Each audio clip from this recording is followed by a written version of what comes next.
आज हम सामाजिक विज्ञान में अध्याय 2 का अध्ययन करेंगे। भूमि, मृदा, जल, प्राकृतिक वनस्पति और वन्य जीवन संसाधन। तंजानिया, अफ्रीका के एक छोटे गांव में मामा पानी लाने के लिए प्रातः शीघ्र उठती है। उसे बहुत दूर जाना पड़ता है और वह कुछ घंटों के बाद लौटती है। इसके उपरांत वह घर के कार्यों में अपनी माँ का हाथ बटाती है और अपने भाइयों की बकरियों की देखभाल में मदद करती है।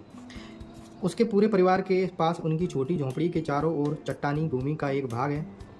मामा के पिता कठिन परिश्रम के बाद मात्र कुछ मक्का और सेम ही उगा सकते हैं, फिर भी यह उनके परिवार के साल भर के खाने के लिए पर्याप्त नहीं है।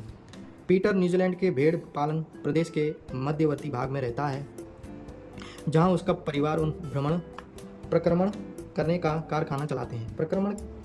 ऊन के प्रक्रमण यानी उसकी ऊन की जो बनावट है, ऊन के काम में कारखाना चलाता है। प्रतिदिन जब पीटर स्कूल से लौटता है, वह अपने चाचा को अपनी भेड़ों की देखभाल करते हुए देखता है। उनका भेड़ों का बाड़ा वो होता है जहाँ भेड़ें बांधी जाती हैं, कुछ दूरी पर पहाड़ियों से लगे हुए एक विस्तृत घास के मैदान पर स्थित है। वहाँ नवीनतम प्रौद्योगिकी का उपयोग करते हुए एक वैज्ञानिक विधि से इसका प्रबंध किया जाता है। पीटर का परिवार जैविक कृषि द्वारा सब्जियां भी उगाता है। मामा और पीटर विश्व के 2 विभिन्न स्थानों में रहते हैं और उनके जीवन व्यतीत करने में बहुत अंतर है। यह विभिन्नता भूमि की गुणवत्ता, मृदा, जल, प्राकृतिक वनस्पति, प्राणियों और प्रौद्योगिकी के उपयोग की भिन्नता के कारण है। इन स्थानों का एक दूसरे से भिन्न होने का मुख्य कारण इस प्रकार के संसाधनों की उपलब्धता है। तो आओ कुछ करके सीखे। इसमें एक थोड़ा क्रियाकलाप दिया है। जिस प्रदेश में आप रहते हैं, उस प्रदेश में भूमि मृदा यानी जमीन और भूमि, सभी महत्वपूर्ण प्राकृतिक संसाधनों में भूमि भी शामिल है। प्राकृतिक संसाधन में सबसे ज़्यादा महत्वपूर्ण भूमि का है। जमीन नहीं होगी तो हम रह नहीं पाएंगे। भूपृष्ठ के कुल क्षेत्र पर लगभग 30% भाग भूमि है। समतल जो एरिया है 30% है। यही नहीं, इस थोड़े से प्रतिशत के भी सभी भाग आवास योग्य नहीं है। और ये 30% जो भूमि है वो भी ऐसी नहीं है जिसमें हम रह सकते हैं। आवास योग्य नहीं, आवास मतलब रहने के लिए योग्य नहीं है। मुख्यतः भूमि और जलवायु के विभिन्न लक्षणों के कारण विश्व के विभिन्न भागों में जनसंख्या का वितरण असमान पाया जाता है। ऊबड़ खाबड़ जल स्थलकृति मतलब जो समतल एरिया नहीं है। पर्वतों की तीव्र ढाल, पहाड़ों की तीव्र ढाल, टेढ़ी बेढ़ी रास्ता, जलाक्रांत संभावित जहाँ ज़्यादातर पानी भरा रहता है, संभावित निम्न क्षेत्र, मरुस्थल, टापू टाइप के क्षेत्र एवं सघन वन क्षेत्र सामान्यतः विरल अवस्था अथवा निर्जन है। उर्वर मैदानों और नदी घाटियों की कृषि के लिए उपयुक्त भूमि उपलब्ध है, इसलिए ये स्थान विश्व के सघन बसे क्षेत्र हैं। भूमि का उपयोग विभिन्न कार्यों के लिए किया जाता है, जैसे कृषि, वानिकी, खनन मतलब खदानें होती हैं, जो सड़कें, उद्योगों की स्थापना, सड़कों बनाने के लिए गिट्टी पत्थर जो चाहिए ना, जीरो गिट्टी उसी से मिलती है पहाड़ों से। स्थापना साधारणतः इसे भूमि उपयोग करते हैं। क्या आप आम्बा और पीटर के परिवारों की भूमि उपयोग के विभिन्न तरीकों की सूची बना सकते हैं? भूमि का उपयोग भौतिक कारकों द्वारा निर्धारित किया जाता है, जैसे स्थलीकृत मृदा, जलवायु, खनिज और जल की उपलब्धता। मानवीय कारक जैसे जनसंख्या और प्रौद्योगिकी भी भूमि उपयोग प्रकृति के महत्वपूर्ण निर्धारक हैं। मानवीय कारक जैसे जनसंख्या और प्रौद्योगिकी भूमि के उपयोग प्रतिरूप महत्वपूर्ण निर्धारक हैं। जनसंख्या के महत्वपूर्ण कारक हैं। इसमें स्वामित्व के आधार पर भूमि को निजी भूमि और सामुदायिक भूमि के बांटा जा सकता है। निजी भूमि व्यक्तियों के स्वामित्व में होती है, जबकि सामुदायिक भूमि समुदाय के स्वामित्व में होती है। तो निजी भूमि व्यक्तियों के स्वामित्व में होती है। निजी मतलब मेरी पर्सनल भूमि है और वो मेरी ज़मीन है, मेरे नाम है, ठीक है। और जबकि सामुदायिक भूमि समुदाय के स्वामित्व में होती है। समुदाय मतलब बहुत सारे लोगों की भूमि है, ठीक है। सामान्यतः रूप से इसका उपयोग समुदाय से संबंधित व्यक्तियों के लिए किया जाता है।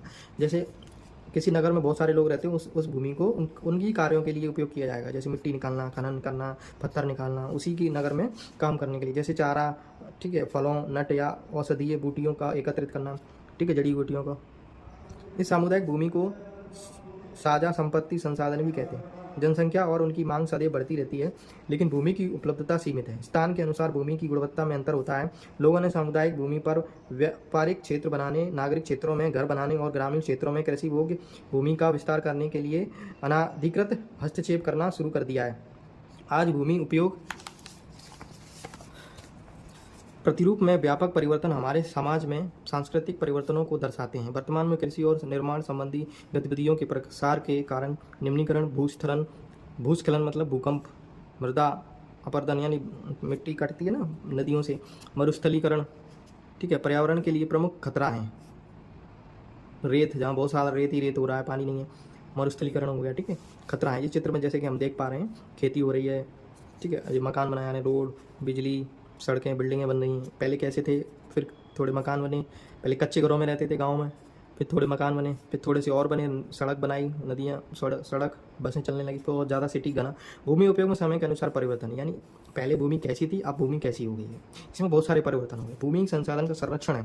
देखो, भूमि का भी संसाधन करना चाहिए हमें। बढ़ती जनसंख्या तथा इसकी बढ़ती मांगों के कारण वन भूमि और कृषि योग्य भूमि का बड़े पैमाने पर विनाश हुआ है। इसके एक प्राकृतिक संसाधन के समाप्त होने का डर पैदा हो जाता है। इसीलिए विनाश का वर्तमान दर को अवश्य ही रोकना चाहिए।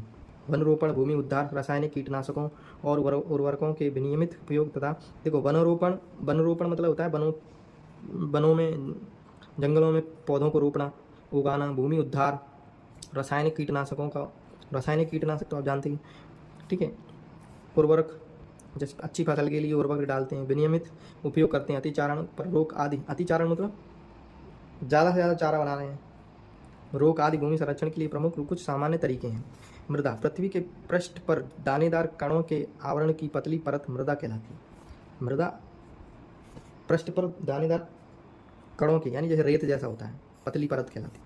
ये भूमि से निकटता से जुड़ी है।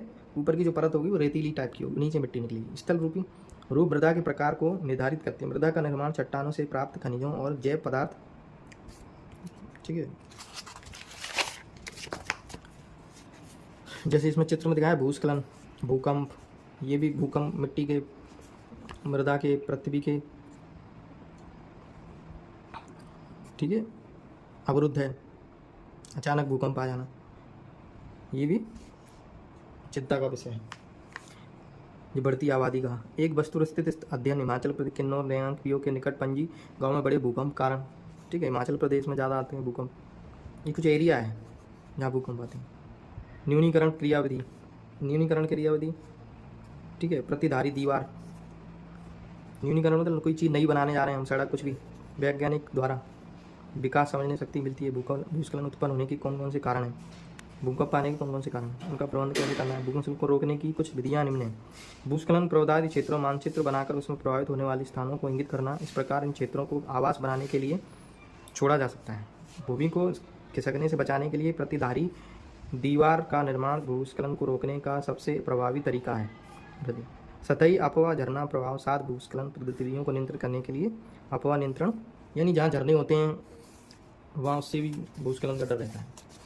एक चित्र दिया है मृदा का परिचिति का, जैसे किस तरीके की मृदा की जो परतें हैं।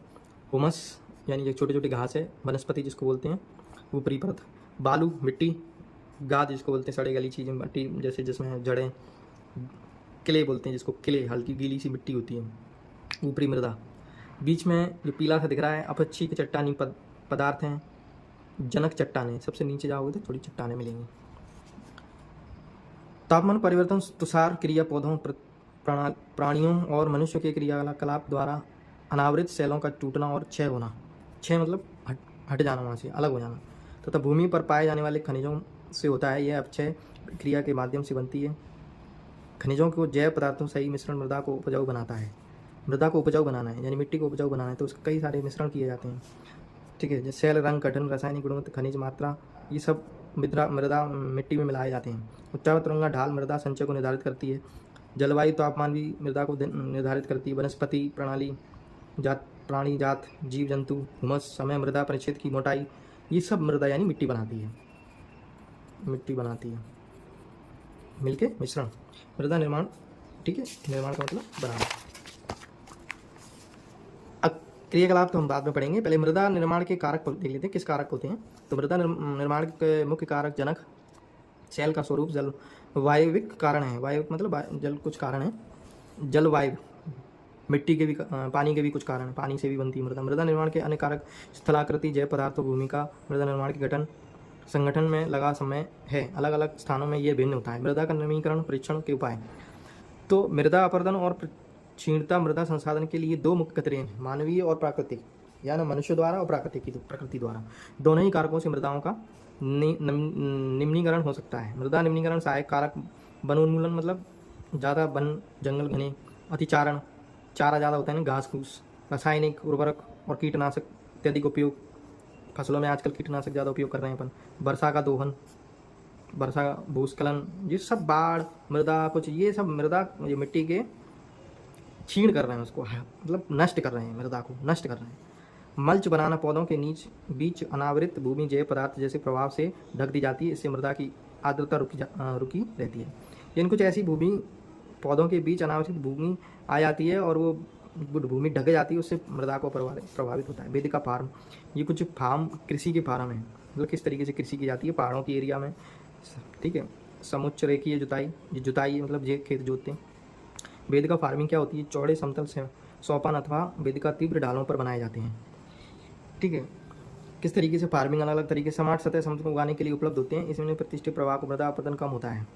समुच्च रेखीय जुताई, एक पहाड़ी ढाल पर समुच्च रेखाओं के समांतर जुताई ढाल से नीचे बहते जल के लिए एक प्राकृतिक अवरोध का निर्माण करती है। रक्षक मेखलाएं, तटीय प्रदेशों में, शुष्क प्रदेशों में, तटीय मतलब वहाँ सबसे ज़्यादा पवन गति रोकने के लिए वृक्ष कतारों में लगाए जाते हैं ताकि मृदा आवरण को बचाया जा सकते, यानी मिट्टी को बहने से बचाया जा सके, मिट्टी पेड़ों को लाइनों से लगाया जाता है। समुच्चय रेखी रोधिकाएं, समुच्चय रेखी पर रोधिकाएं बनाने के लिए पत्थरों, घास, मृदा का उपयोग किया जाता है। रोधिकाओं को सामने जल एकत्र करने के लिए खाइयाँ बनाई जाती हैं। समुच्चय रेखी रोधिकाएं मतलब होता है कि जिसका एक क्रियाकलाप दे देते हैं, जैसे पानी को रोकना है। एक ही आकार की और बाद दो ट्रे लेंगे, ट्रे के अंत में 6 छेद बनाएंगे, बराबर मात्रा मृदा से भरेंगे।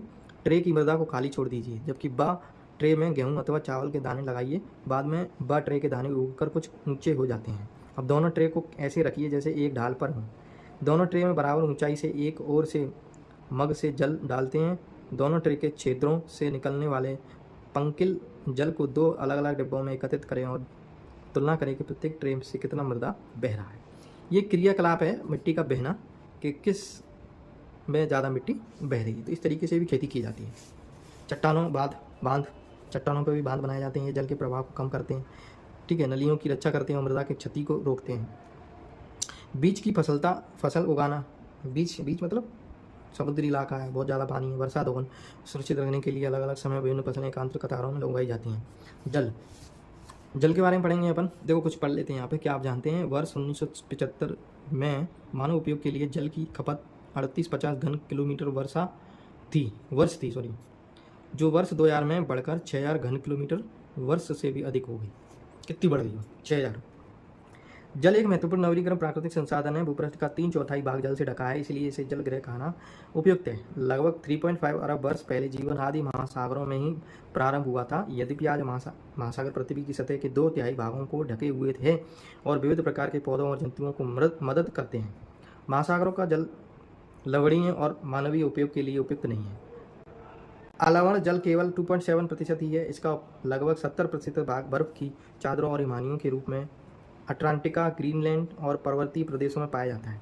अपनी स्थिति के कारण ये मनुष्य की बहुत पहुंच के बाहर केवल 1% अलवण जल उपलब्ध है, जो मानव उपयोग के लिए, अलवण मतलब उसमें नमक नहीं है, लवण नहीं है, उपयोग के जल नदियों और झीलों के पृष्ठीय जल के रूप में, वायुमंडल जल वाष्प के रूप में पाया जाता है। बहुत बड़ा चैप्टर है, इसीलिए अलवणीय जल के सबसे अधिक मूल्यवान पदार्थ हैं। पृथ्वी पर जल ना बढ़ाया जा सकता है और ना घटाया जा सकता है। इसकी कुल मात्रा स्थिर रहती है। इसकी प्रचुरता में विविधता प्रतीत होती है, क्योंकि यह वाष्पीकरण, वर्षण और वाह की प्रक्रिया द्वारा महासागरों, वायु, भूमि और पुनः महासागरों में चक्रण द्वारा निरंतर गतिशील है। जैसा कि आप जानते हैं, जल चक्र कहते हैं। मनुष्य जल की बड़ी मात्रा का उपयोग न केवल पीने और धुलाई में ही करता है, वरन उत्पादन प्रक्रिया में भी करता है। उत्पादन प्रक्रिया में, कितनी अच्छी बात कही है। उत्पादन प्रक्रिया में हर चीज़ को उत्पादन के लिए पानी की जरूरत पड़ती है। जल कृषि उद्योगों, बांधों, जलाशयों के माध्यम से विद्युत उत्पादन करने के प्रयोग किया जाता है। जल स्रोतों को सूखने अथवा जल प्रदूषण के कारण अलवणीय जल की आपूर्ति की कमी के मुख्य कारण बढ़ती जनसंख्या है, भोजन और नकदी फसलों की बढ़ती मांग, बढ़ता नगरीकरण और बेहतर होता जीवन स्तर है। जल उपलब्धता की समस्या, विश्व के कई प्रदेशों में जल की कमी है। अधिकांश अफ्रीका, पश्चिम बंगाल, एशिया, दक्षिण एशिया, पश्चिमी संयुक्त राज्य अमेरिका के भाग, उत्तरी पश्चिमी मैक्सिको, दक्षिण अमेरिका भाग और संपूर्ण ऑस्ट्रेलिया अलवणीय जल की आपूर्ति की कमी का सामना कर रहे हैं। ये देश ऐसे जलवायु प्रदेशों में स्थित है जहाँ अक्सर सूखा पड़ता है।